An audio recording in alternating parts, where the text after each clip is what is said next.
Hey guys, welcome to the Trash Picture Show. This video is going to be a spoiler-laden assessment and analysis of William Eubanks' new sci-fi horror Underwater. I adored this movie.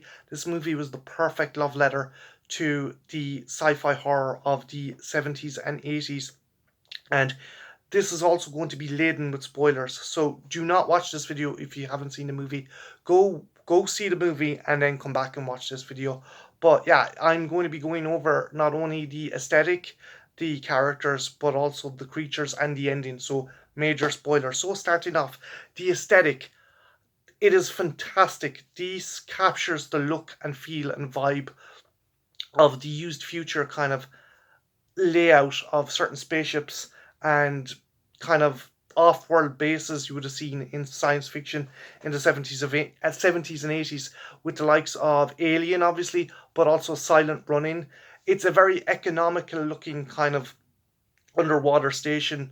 You have kind of fake wood paneling along the wall, and you've very utilitarian kind of sinks and lockers, and the kind of the main members of the base have toys strewn around, and they have the likes of a foosball table and little teddies and just little kind of things that makes you really think about the Nostromo or the Sulaco or the ship in Silent Running or kind of the real used future, that this isn't kind of a pristine kind of sterile location. This is an occupation. This is a place of work for people, and they've tried to make it their home, and it does look very cheap and rough and ready, and I think that is fantastic.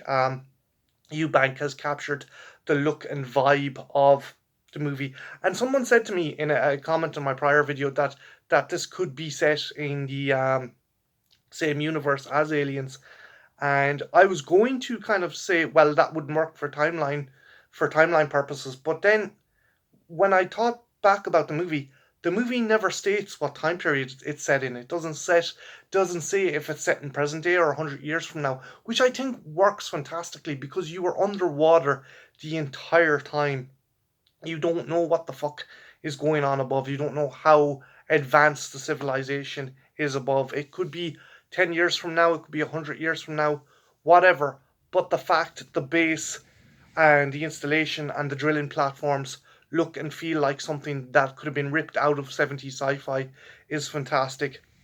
A couple of nods to the Alien franchise. Nora herself is very much Ellen Ripley, particularly Ellen Ripley from Alien and Alien 3. Whereas, unlike Aliens, she's not like this go-getter badass. She is resourceful, she is clever, she knows how to kind of fiddle with machinery, and she's technically minded, and she uses that to her advantage in order to survive. Obviously, the buzz cut, very much a reference to Alien 3. The buzz cut is kind of her kind of her kind of statement that she's not this kind of easy, prim and proper kind of girly character. She's not some kind of pushabout. She has this buzz cut and it's bleached white blonde. She's very much a kind of badass chick without actually having to be a badass chick, and that's pretty cool. Another reference to Alien 3 could be the end of the movie. Nora sacrifices herself in order not only to save the last two surviving members, but as a result of the Titan drilling platform boring into the thermal pocket, they have unleashed a plitter of creatures, which I'll talk about in a moment. But they have released a danger upon the Earth, and she also realizes that not only are her two friends in danger, but the entire planet is in danger. And that's why, like Ripley at the end of Alien 3, she makes the ultimate sacrifice to blow up the last station, and the thermal detonation is enough to destroy the main creature and all its kind of counterparts. And I thought that was very clever. It was very much a very kind of Ellen Ripley Alien 3 thing to do, and I think Eubank knew that as well. He was cherry picking from some really good elements of the Alien movies, even though those movies mightn't be the most popular. He definitely cherry picked the cool elements, such as her having the buzz cut and her sacrificing herself. Again, going back to the aesthetic, the equipment is very much like a proper kind of sci-fi kind of used future movie. They're not using laser guns, they're not using this super advanced stuff. The weapons they have are bolt guns, they're rivet bolt guns that they're using, and the design is kind of a cross between the bolt guns you see in Event Horizon and also the bolt gun you see in Alien Isolation. Kind of a nice mix between the two, and they have it spray painted the kind of caution industrial yellow that you'd see on the likes of like diggers and tractors and stuff. So it lends itself more to that kind of real used future vibe. The suits are fantastic. Again, the suits are also another nod to Alien. The construction of them, they're these really bulky, cumbersome suits. They're not kind of streamlined or anything, but they are advanced as well in that they have some kind of fusion kind of pack in the back, and that was kind of, I think there was something like that in Dead Space, that some of the suits had to have a special kind of fusion coil in the back. As you can see, Isaac in the Dead Space games, you could see the level, his health level on his spine as it was going down. You could also see the level of energy that was left on the back of the suit. And again, the suits are fantastic. The suits are an absolute homage to Alien. The big bulky kind of padded suits with, they almost look like kind of cricket or hockey player kind of suits. And the last thing I'm going to go on to, and this is the big kind of the big meat of the movie, the creatures themselves. These are Lovecraftian creatures. There's no doubt about it. These are essentially drowned ones. They're the drowned ones from the Lovecraftian mythos. These humanoid fish-like creatures that dwell at the bottom of the ocean, and they seem to have kind of numerous stages of life. First off, they attack and impregnate, much like Alien. They lay a spore inside a human body, and it'll start like this kind of serpentine creature, and then slowly develop into a humanoid creature. Um, the humanoid creature is very reminiscent of the monster you would see in the H.P. Lovecraft short story Dagon. It is a humanoid monstrosity which you would go mad trying to see. The creatures themselves are possibly blind. They can't, they don't hunt by direct sight. They hunt more by kind of light.